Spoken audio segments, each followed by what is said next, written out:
ముఖ్య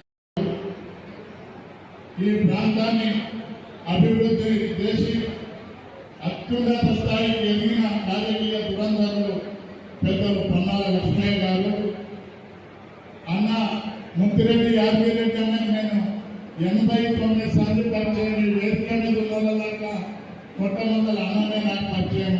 నేను అప్పుడు యూత్ కాంగ్రెస్ లో పనిచేసేది.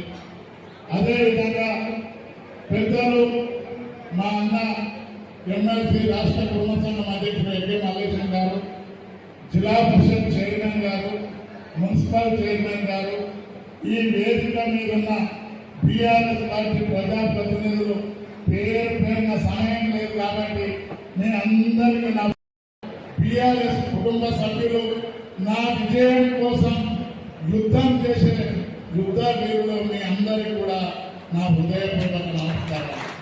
ఈ కార్యక్రమాన్ని వీక్షిస్తున్నటువంటి పర్యవేక్షిస్తున్న పత్రికా మీడియా మిత్రులకు నా హృదయపూర్వక నమస్కారాలు. సోదరులారా, నేను దాదాపు 34-35 సంవత్సరాల నుండి విద్యార్థి దశ నుండి రాజకీయాలలో వచ్చినటువంటి వ్యక్తిని. నా అయ్యను తాతను రాజకీయ నాయకుడు కాదు.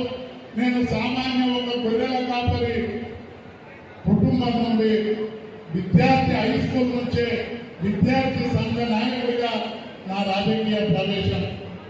పెద్దలు యాదగిరెడ్డి అన్న గుర్తు, పెద్దలు పొన్నాల లక్ష్మయ్య గారి గుర్తు.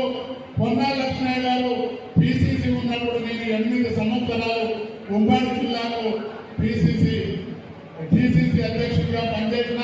పెద్దలు కోట్ల విజయభాస్కర్ రెడ్డి గారు ముఖ్యమంత్రి ఉన్నప్పుడు నేను 25 సంవత్సరాలకి ఇబ్రాహీంపట్నం మార్కెట్ కమిటీ చైర్మన్ గా పనిచేసిన.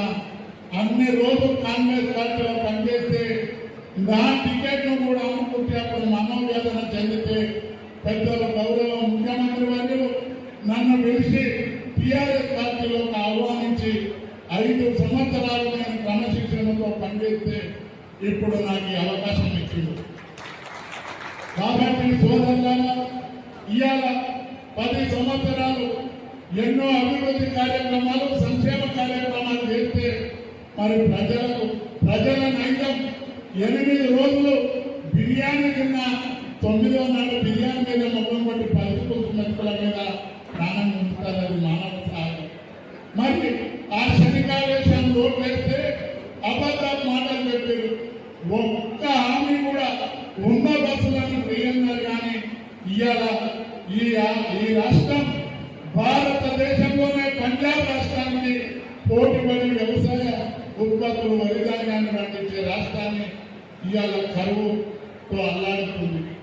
ఆ రైతులకు రైతు బంధు 10,000 భారతదేశంలోనే ఒక స్కీమ్ కనుకొని అప్పటి ముఖ్యమంత్రి గారు ఇస్తే పద్మశాలీలు నిరుపేద కుటుంబంలో నమ్ముతున్న పద్మశాలీలకు చేయుత వేరే కార్యక్రమాలు ఇస్తే అవి బంధు, విద్యార్థులకు ఓవర్సీస్ స్కాలర్షిప్, వేరే దేశాలపై చదువుకపోతే 20 లక్షల స్కాలర్షిప్ బంధు, అన్ని బంధు కార్యక్రమాలు ప్రకటిస్తూ ఈ పుణ్యాత్మ వస్తే ముందుకు కలిసిపోయినట్టు కరువు అన్నాడుతుంటే మన ముఖ్యమంత్రి గారు మన భువనగిరి ప్రాంతంలోనే పర్యటించి రైతుల దగ్గరికి వెళ్తే ముఖ్యమంత్రి ఏమంటుందంటే కేసీఆర్ గారి ప్రాయకులని కాదు అని అంటున్నారు. సిగ్గుందంటే ముఖ్యమంత్రి గారు కేసీఆర్ ప్రాయ కాదు, కాంగ్రెస్ పార్టీ కార్యకర్తలు నాయకులు 10 సంవత్సరాలు తిప్పలబడి కాంగ్రెస్ చేస్తే నువ్వు వేరే పార్టీ కిందకు వచ్చి ఎంపీ టికెట్ అన్ని పైసలు వాళ్ళకి అమ్ముకుంటాము. నీ ముఖానికి వేరే